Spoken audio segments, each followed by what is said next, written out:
A rainy encounter. Sir, we don't allow drifters to adopt our dogs. They deserve real homes. The man didn't argue or raise his voice. He simply gazed at the injured dog wagging its tail behind a rusted cage and walked away into the rain. No one knew that man was Keanu Reeves, and no one realized he would return to change everything. Stay until the end for the twist that left an entire city in awe. And tell us, would you have let him adopt Lucky? Comment yes if you believe every soul deserves a second chance. The morning sky over Los Angeles was a dull gray, with a thin drizzle misting the pavement outside Silver Haven Rescue Shelter. A rusted bell above the front door gave a reluctant ding as it swung open. He walked in quietly, hood up, shoulders slightly hunched against the cold. His jeans were faded and his hoodie damp from the rain. No one paid attention, and why would they? He didn't look like a celebrity, didn't act like one. Just a quiet man with eyes scanning every kennel as if searching for someone. Keanu stopped in front of a cage tucked near the back wall. Inside lay a small mixed-breed dog, its back right leg wrapped loosely in gauze. The tag read, "Lucky, male, partially disabled, not recommended for adoption." Keanu knelt. "Hey there, little guy," he whispered, his voice softer than the rain. Lucky lifted his head, one ear flopping sideways, and blinked slowly. Then, miraculously, the dog pulled itself upright, limping toward the bars to press its nose against Keanu's hand. That's when he heard the voice, shrill, clipped, cold. "Excuse me, sir, do you need help?" He stood up slowly. A young woman in a blue polo shirt approached, clipboard in hand, trying to offer a smile. "I'd like to ask about him." Keanu nodded at Lucky. Before she could answer, someone else cut in sharply. "He's not for adoption." From behind a stack of donation bins emerged a tall, stern-faced woman in a beige blazer, perfectly ironed pants, and lipstick too bright for this kind of place. Veronica Clean, director of Silver Haven, gave Keanu a quick up-and-down scan, nostrils flaring. "You're not from any of our partner programs. No referral, no ID, no vet background check, no visible income source. I'm sorry, but we only allow responsible candidates to take home special needs animals." Keanu blinked, taken aback by the hostility. "I understand. I wasn't looking to take him home today, just wanted to." "Well then, perhaps next time you'll come with credentials," she cut in, folding her arms. "These dogs aren't here for pity. They're here for recovery. We've had enough of fake do-gooders looking for a photo op." Keanu's jaw twitched, but he said nothing. The young staff member looked visibly uncomfortable. "Miss Clean, I think maybe he." "Emily, you can go clean the front windows." Emily hesitated, glancing apologetically at Keanu before walking off. Veronica turned back. "Sir, we're a professional facility. You're welcome to browse, but please don't touch the enclosures."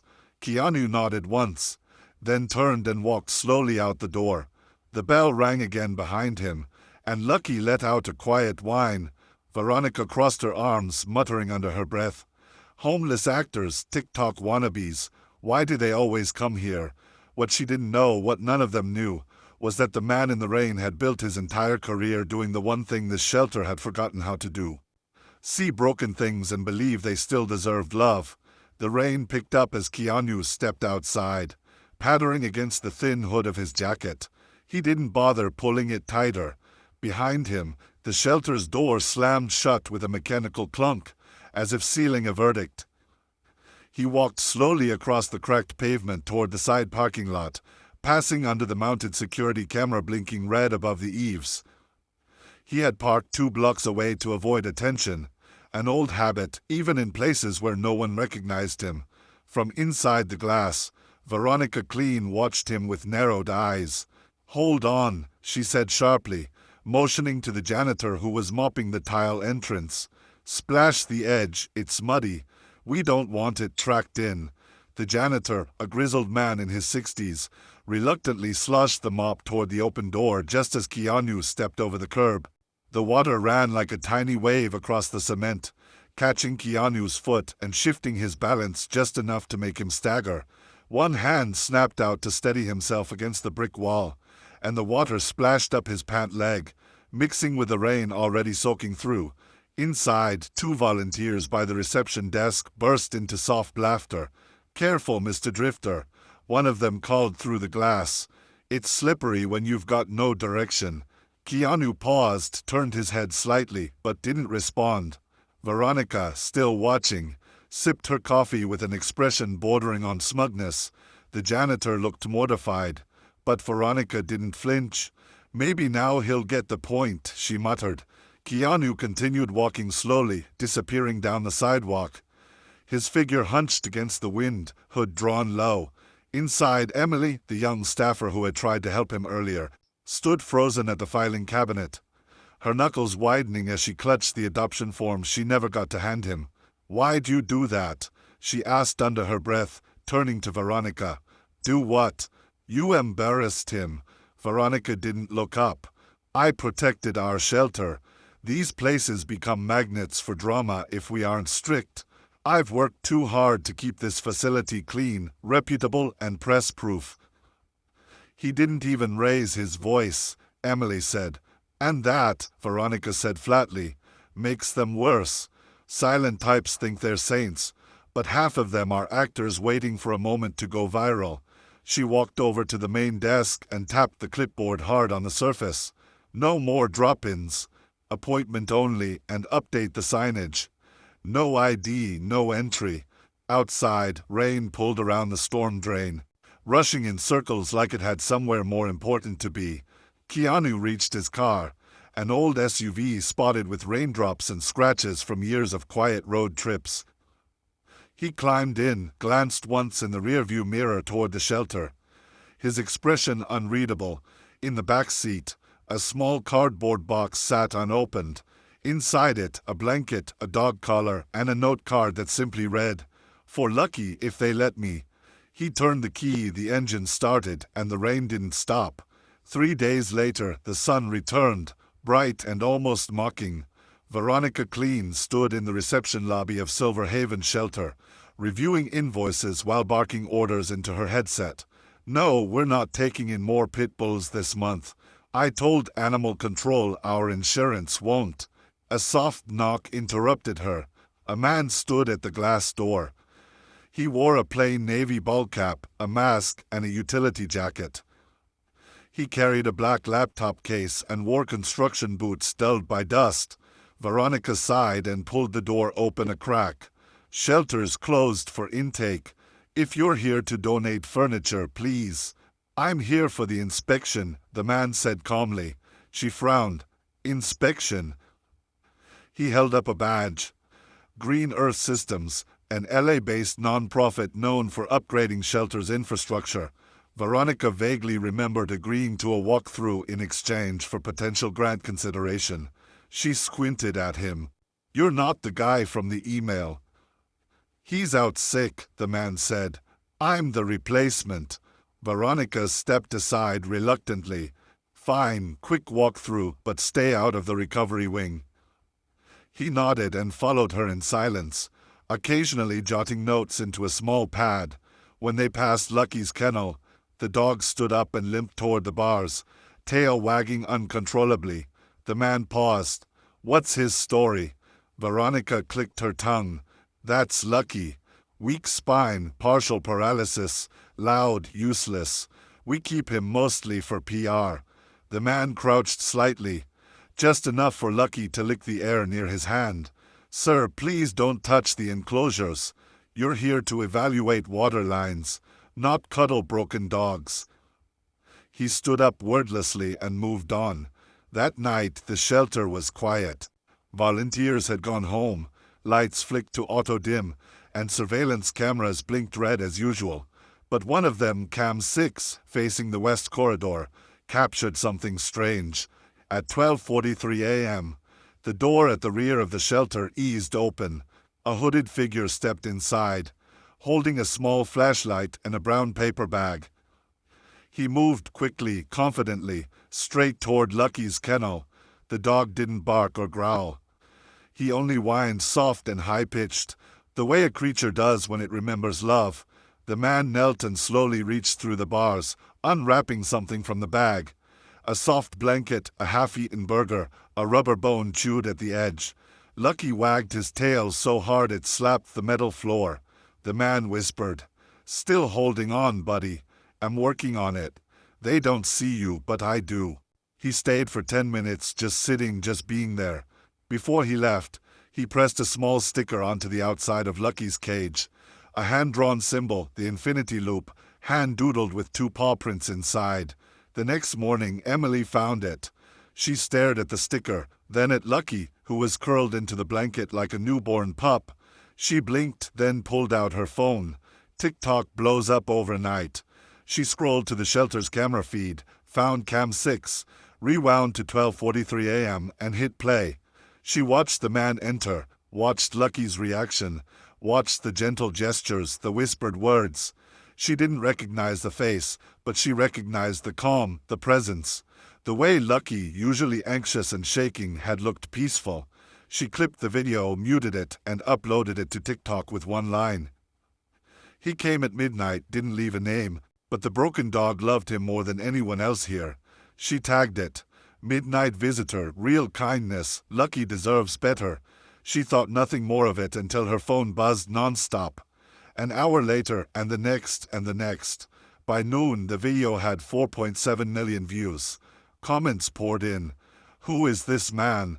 That dog's reaction broke me. I'd adopt Lucky right now if I could. He deserves better than this shelter. Somebody find him. We need more people like this." Veronica slammed her palm on the desk when she saw the post. "Which one of you leaked this? We'll get flooded with lunatics now." But Emily only watched Lucky curl into his blanket again and smiled, because somehow, somewhere, the world was finally starting to see what Silverhaven had missed all along. Not all heroes wear uniforms. Some just show up in the rain and stay when no one else will. By mid-morning, Silverhaven shelter was swarmed. News vans lined the curb, their antennas reaching skyward like steel stalks. Reporters milled outside the chain-link fence, adjusting their mics, whispering to cameramen, scanning for the man from the video. Inside, Veronica Clean paced the lobby in a storm of beige linen and snapping heels. "I want all dogs moved to the rear wing. No cameras near the front cages. And somebody take that damn sticker off Lucky's kennel." Emily, standing behind the front desk, said nothing. She watched as volunteers tried desperately to clean up the mess, the literal one from the muddy floors and the figurative one flooding in through social media. The TikTok video had hit 12 million views overnight. Someone had slowed it down, enhanced the lighting. Another video stitched clips of Keanu Reeves helping animals over the years. A third compiled fan footage of him walking shelter dogs in different cities. Always unannounced, always silent. A hashtag trended. Hashtag midnight with Keanu, hashtag adopt Lucky. Veronica slammed her hand on the desk. "This is spiraling. That man broke in. He tampered with an animal. We could press charges." Emily turned toward her. "Press charges on Keanu Reeves." Veronica froze. "What?" Emily didn't blink. "It's him, Veronica. That man you mocked, the one you mopped at. That's Keanu Reeves." Laughter erupted behind them. One of the volunteers had pulled up TMZ on their tablet, showing a side-by-side comparison. Keanu in his hoodie beside a still from the shelter camera. Same eyes, same posture, same soul. Veronica's face drained of color. "No," she said quietly. "No, that can't be him. He didn't even have an ID." "He didn't need one," Emily said. "The world recognized him even when you didn't." Outside, the press was calling his name now. "Mr. Reeves, why Lucky? Is it true you were denied adoption? Will you be speaking publicly?" But Keanu hadn't returned. Not yet.